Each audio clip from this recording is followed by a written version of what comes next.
Hello and welcome to your English news broadcast live on ERi-TV. It's exactly 10:30 p.m. on Eritrea's local time from our headquarters at Asmara with your domestic and international news in brief. I'm Zahra Badouri, but first we'll begin with your major headlines for this broadcast. Improved sorghum crop registering encouraging results. Students' Cultural and Sports Week in Golij and more. According to yesterday's report on your international, Spanish police has seized a huge legal stuffed animals. Democratic Republic of Congo armed group M23 announced a retreat from villages. Welcome to your domestic in brief. Improved sorghum crop cultivation as pilot project on 300 hectares of land by the Livestock and Crop Corporation in Adaila, Ginda subzone is registering encouraging results. Mr. Adam Usman, agricultural development expert at the corporation, said that the cooperation has cultivated improved sorghum, dates, groundnuts, green pepper, and oranges are also registering improving results. Mr. Adam went on to say that alongside the cultural projects, the corporation is also striving to initiate dairy farming in the area. The residents that are taking part in the project said that the successful pilot project attests to the fertile soil and of the area and that are gaining enough experience to develop their own improved crop seed cultivation. Indicating that the Livestock and Crop Corporation has created employment opportunity to about 350 residents, Mr. Zarsan Gaim, administrator of the Gahtela administrative area, said that about 13,000 tree seedlings are ready for distribution and planting. The Livestock and Crop Corporation is conducting prize-worthy agricultural activities in the northern Red Sea region since the 2016. Students' Cultural and Sports Week has been organized in Golij subzone. Mr. Solomon Waldai, head of the Cultural, Sports and Health in the subzone, said that objective of the Cultural and Sports Week was to create a forum in which students could identify their overall talent and to exchange experiences among each other.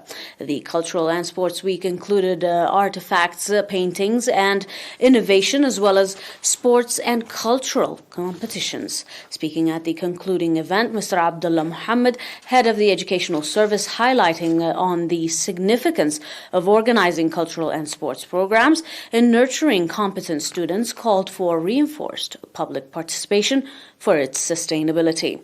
At the event, prizes have been handed over to winner schools and individuals in various competitions.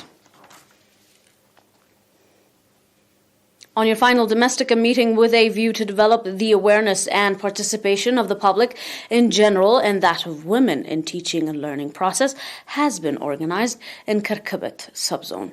At the meeting, in which a women representative of the administrative area of Agmait and Akida took part, Mr. Muhammad Idris, head of the educational service in the subzone, said that the objective of the meeting was to identify the challenges being encouraged in the teaching and learning process and find a remedy, indicating that the student school enrollment, and especially that of female in remote areas of the subzone, is still very low. Mr. Muhammad called on the public in general and village elders and religious leaders in particular to reinforce participation and encouraging parents send their children to school, pointing out that the Ministry of Education, in cooperation with partners, is working to expand educational services in the remote areas of the subzone. Mr. Muhammad Ali Ibrahim, head of the Ministry of Educational branch in Gashbarka region, said that the student school enrollment is growing from time to time.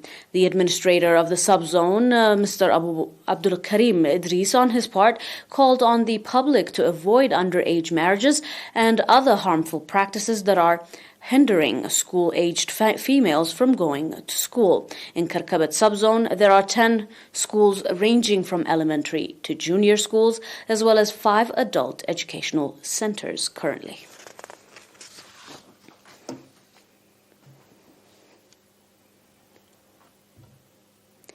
Dear viewers, we'll be back with your global report after this short break. Do stay with us for more.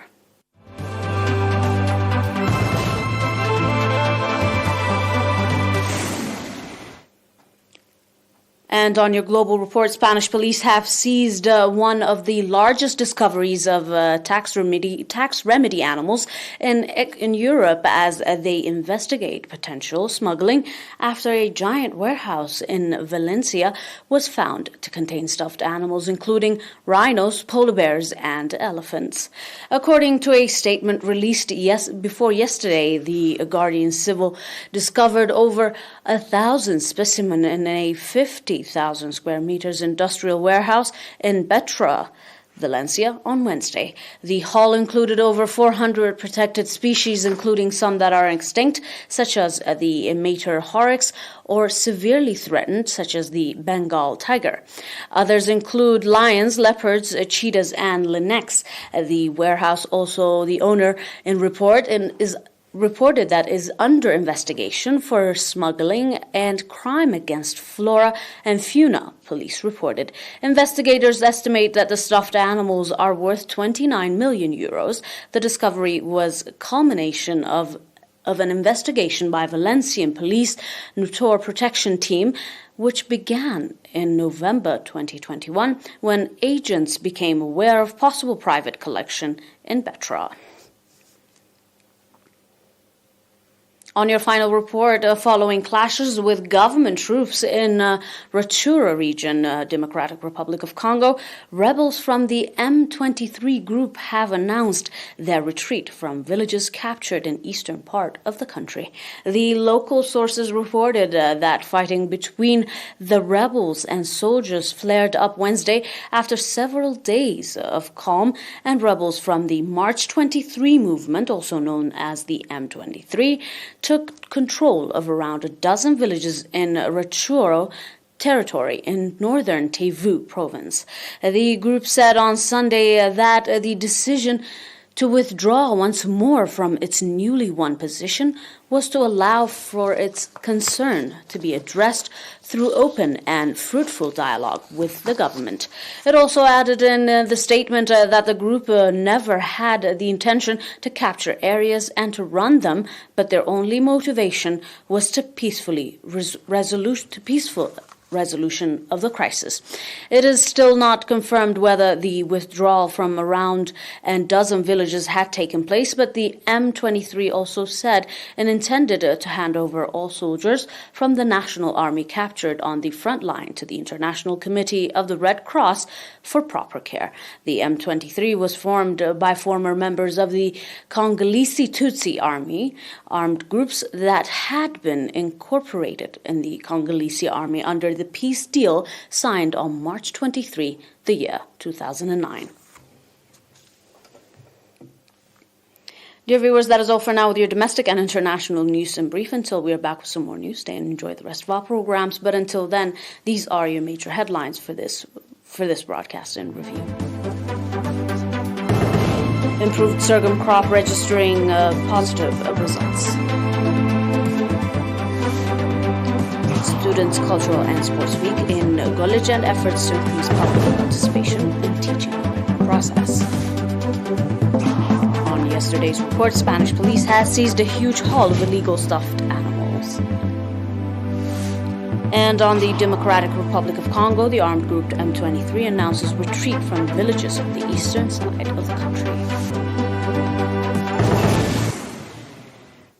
That is all for now, and do have a nice one with the rest of our programs. Thanks for watching.